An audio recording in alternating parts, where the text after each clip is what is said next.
Greetings, Warrior fans. Once again, Sports Information Director Mike Stetson with you. Joined today by Associate Head Coach and Offensive Coordinator for your Warriors, Brody Rohach, new to the team. Congratulations on the position and welcome to Waldorf. Thank you. Let's talk a little bit about this weekend's game. Warriors head off to Mayville State, the season opener. How excited are you guys to get on the bus? Well, I guess probably not excited to get on the bus. This is what, like a 2.5-day drive or something up to North Dakota, but how excited are you to play somebody new and kick off the season? Well, we're really excited. I know we got a lot of guys that are really just hungry to play. I think that's the biggest thing, is a lot of guys that show how much they love football, and it's really shown through the last 3 weeks that we've been practicing. I know they're sick of beating up on each other, so getting a chance to play against somebody else is going to be a good opportunity for us. So they're pretty excited. And all the guys been through a lot, obviously the last 6 months or so. So they're pretty juiced to get back out there. Obviously, this year a little different than what you would normally expect. Almost a month of practice and no scrimmages, no chance to play at JC and really get an idea of what you look like against somebody who doesn't know the playbook. Mm-hmm. How tough is that going to be going in kind of cold against somebody like Mayville State? It's going to be a challenge, but it's one of those things that everybody has challenges right now. One thing Coach Finley has been preaching a lot to our guys is, you just got to pick up the ball and run with it. These are the things that we're dealing with. We can either kind of complain about it or just get going. Deal with it and handle it. And I think our guys have done a great job of handling adversity. With the leadership from the coaching staff, I think is helped, and we got a lot of good senior leaders too. I think that's one of the coolest parts about being here was. Obviously, I saw guys in the off-season and stuff over Zoom and everything, but actually getting to see a lot of these guys in person and the leadership qualities they've been showing at practice has been just tremendous. And I think that's gone a long way to get our guys ready, ready to play. So let's talk a little bit about Mayville. They were 2 wins last season. You guys were second place in the conference. Obviously, they're coming into this game, season opener, thinking we can make a statement by knocking off one of the league favorites. How much of a challenge do they pose, and is there anything that you're worried about from them? Well, they got a lot of good athletes. I don't want to take anything away from them. I know from a defensive standpoint, they got a pretty experienced secondary, quite a few older guys playing back there. And so they moved some guys around, but they got a lot of experience there. Offensively, they got some good players, and some guys. So we're just gonna have to be on top of things.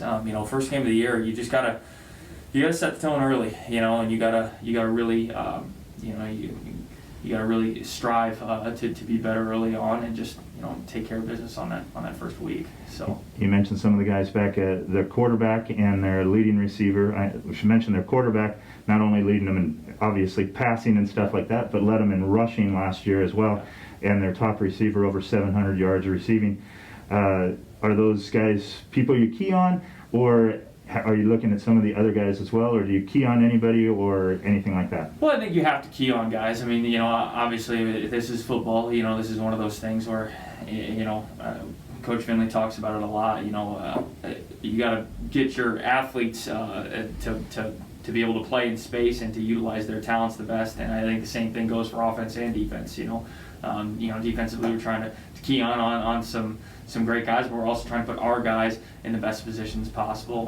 So you kind of have to mix those two things, and same goes offensively. They got some stud defenders, that we've talked about and we've watched on film and kind of have gone after a little bit, but we also got to put our guys in the best position possible. So you do want to clue in on them, but at the same time you want to try and focus on what your guys do well. On our side of the ball, we mentioned they have their quarterback and their leading rusher and stuff back and leading receiver. For us, we've got some good offensive linemen in return, but obviously you have to fill that quarterback position. Talon Alexander, I know is penciled in to start this weekend. What do you expect from him? And I know offensively, usually there's a learning curve over the first couple games. How prolific will the offense be, do you feel?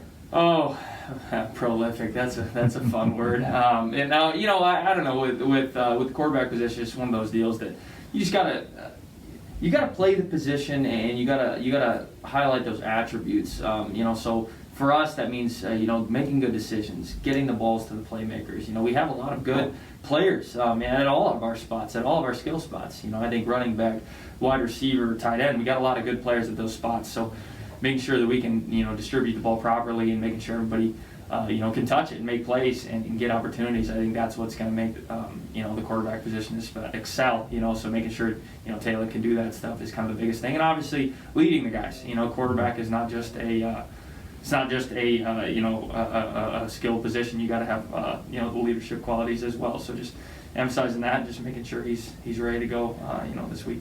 He's got to feel good, though, having some of those offensive linemen back that have been playing for 2-3 years, as well as guys like Sam Huntley, Ryan Martinez, who are, one of them's going to end up holding the reception and yardage record for the school by the time the season's over, and some of the newcomers like Watts and somebody like that.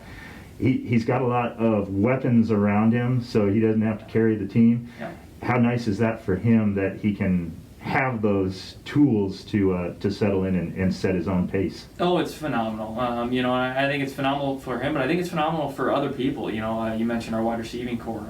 Two of the key returners we have at that spot are Tino and then Sam, and they're both great players. But I think the thing that benefits them is we have a great running back room. I think the thing that benefits the running backs, we got a great O-line room. The thing that complements all that is we have a talented tight end group. And then now obviously we have talent at the quarterback position as well. So I just think they complement each other. I'm looking forward to seeing these guys excel. And one thing we talk about as a unit is how if one group is going to excel, the other groups have to excel as well.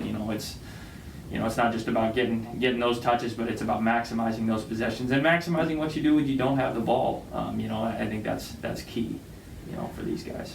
What are keys to victory? What do you guys have to do well to make sure that you get a win when you go up to North Dakota? Well, I think obviously playing assignment, sound football. Doing your job. Like I just mentioned. Making sure that you're always trying to do your job. You don't need to do more than your job. Just do your job. And I think that goes offense and defense is going to be key. And then just enthusiasm and effort. And that's one thing I'm really excited to see these guys go out and play, because obviously this is it's kind of a different environment that we've had in the past. I think the enthusiasm is going to be very high, and I'm excited to see that. And obviously just bringing good effort, and just being positive and supporting teammates and stuff.